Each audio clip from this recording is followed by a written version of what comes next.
administrar a escola, Sim. shows e treinar. Sim, mas eu sempre dei muito valor a essa parada, porque meu pai, né, as histórias tristes que cada um tem, né, todas as dificuldades que a gente passou, que a gente perdeu a casa própria pro tráfico, várias coisas que aconteceram na nossa vida. Qual é essa história? Você se incomoda em falar ou melhor não? Não, posso falar, posso Então, dar uma resumida. Quando eu era muito novinho, a gente morava numa favela chamada Tabares Bastos. Você morava na favela? É. Numa comunidade mesmo? Uma comunidade, lá no topo. Qual o nome do lugar? Tavares Bastos. Que hoje em dia até gravam muitas novelas lá. Tá. É pacificada hoje. Hoje sim. Hoje tem um centro de treinamento do BOPE lá em cima. Cacete, mas na época... Na época não. Era quente o Na negócio. época, na verdade, era residencial. O tráfico começou a tomar conta por um outro lado do morro e foi subindo e tomou conta ali em cima. Na época não tinha nada, não era pacificado. Seu pai trabalhava com o que na época? Meu pai é funcionário público, trabalha no Pinel, no Hospital Psiquiatra Público Caramba. do Botafogo, Então meu pai, eu sempre vi meu pai trabalhando igual um condenado, porque ele dava plantão no hospital psiquiátrico, a escória da sociedade ia o tempo pesado. inteiro ali. Trabalhar num lugar é energia pesada. E ele era diretor ali, ele era organizador da parada. Ele não era médico, não, ele só organizava as coisas. Era administrativo. Administrativo. Então chegou maluco, chegou cara baleado, não sei o que, ele controlava, mandava pra não sei aonde. Meu pai quase morria toda semana. Porque sempre... Nesse instituto também, considerados presos doentes mentais, Sim, ia pra lá? também. Então, tipo, cara que assassina... Os primeiros diagnósticos médicos, primeiro manda pra lá. Por exemplo, encontrou um maluco na rua, quebrando tudo, esfaqueando, fazendo merda, pega ele e manda pra lá. Porque lá é centro médico também, pra curar ferida. Entendi. E tal. Então é punk lá. E meu pai trabalhava com fotografia, porque era plantão 2 vezes na semana. Complementar ele trabalhava com fotografia, que era a paixão dele, que na época não existia iPhone, né? Então, para bater foto de um aniversário, de alguma coisa, você tinha que ter a fotografia, fazer um quadro e tal. E ainda era massoterapia, que também era uma coisa que ele tinha feito na faculdade, quase completou a faculdade quando era adolescente, que ele gostava muito desse lance de massagem. Então, ele era 3 empregos. Ou seja, ele trabalhava de segunda a segunda. Sim, eu quase não via meu pai. Então, eu dava muito valor a isso, porque meu pai era legal pra caramba, mas ele era bem rígido. Fez merda, apanha, era um negócio assim, entendeu? Hoje em dia não pode bater em filho, mas naquela época podia. E eu apanhava pra cacete. Mas hoje eu agradeço, porque muita coisa talvez eu tenha...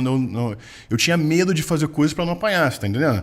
Tipo, a galerinha da escola ali saiu pra fumar cigarro, pra fumar maconha. Eu falo, não vou com eles não, porque se meu pai descobre, ele vai me bater, entendeu? De alguma forma ele te segurou. Se ele descobrisse que eu andei com a rapaziada, não era nem fumar, entendeu? Então me segurou muito em muita coisa, eu agradeço. Então, naquela época eu tinha muito valor ao dinheiro. No entanto que meus primeiros shows que eu ganhei dinheiro, que no meu show era R$100, a gente dividia, era 25 para cada um. Os primeiros shows, eu guardava o dinheiro e o primeiro cachê que eu consegui juntar, eu paguei minha escola. Caramba. Eu não comprei nada para mim. Então eu cheguei com o carnê da escola pago e falei, pai, consegui pagar a escola, você não precisa dar conta dessa conta esse mês. Do tamanho da preocupação que você tinha em relação ao quanto seu pai trabalhava. Sim. E o que aconteceu na sua casa com relação a você dizer que você perdeu a sua casa para o tráfico? Então, a gente era um pouquinho antes disso, de eu me tornar cantor, a gente morava nessa favela chamada Tavares Bastos e o tráfico foi crescendo, tomou uma proporção muito grande. E a nossa casa era uma das casas que era umas residências muito antigas lá, umas construções antigas. Então ela não era uma casa boa, mas era uma casa razoavelmente grande para o local. Então, como era no morro, o terreno é íngreme, tinha um porão grande. Tá. Em determinado momento, quando o tráfico cresceu muito, meu pai começou a reparar algumas coisas estranhas no terreno de casa. E teve um dia que ele reparou muita bagunça, muito barulho, ele desceu, meu pai na época andava armado, ele estava querendo fazer alguma coisa para entrar para a polícia e tal, graças a Deus não entrou. Ele colecionava armas, me ensinava a atirar desde criança, e aí ele percebeu isso, foi armado lá fora no nosso terreno, encontrou no porão alguns traficantes e um estoque gigantesco de arma e cocaína e maconha na nossa casa. Os caras estavam usando a sua casa para esconder droga e arma. Porque a nossa casa era numa esquina, então ali era um recuo rápido e se desse batida de polícia, ninguém ia procurar nas casas residenciais que moram pessoas há muitos anos. Procurava mais lá onde eles estavam. Então era um ponto estratégico do tráfico esconder as coisas. Meu pai, como era morador, conhecia todo mundo ali, já ele nasceu ali, ele conversou com os caras, né? Lógico, não foi uma conversa tão calma, mas conversou, não agrediu, não fez nada, e pediu para os caras se retirar, explicou, pô, aqui é uma casa de família, aqui a gente mora há muitos anos, e papapá. Tirou os caras e ele ficou ali na porta, meio que conversando com alguns vizinhos que perceberam a movimentação. Daí, os caras voltaram com mais 10, 15 homens. Puta, velho. E porque acharam que meu pai era polícia. Meu pai usava cavanhaque, tinha uma arma muito bonita, que era arma de coleção. E, tipo, naquela época, naquela favela, não existia arma bonita. Era tudo arma feia. Então... E quem tivesse arma provavelmente estava do lado deles, né? Sim, exato.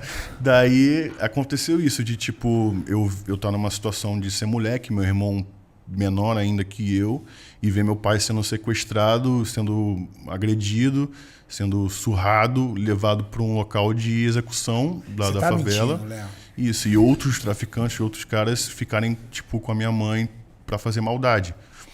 Meu Deus. Então eu me senti naquela situação, ver meu pai sendo arrastado e gritando, cuida da tua mãe, e meu irmão chorando. Deus do céu, cara.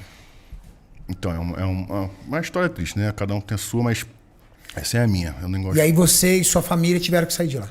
Sim, aí tipo, meu pai, por acaso, o dono do tráfico era um morador lá antigo. O pai dele morava lá.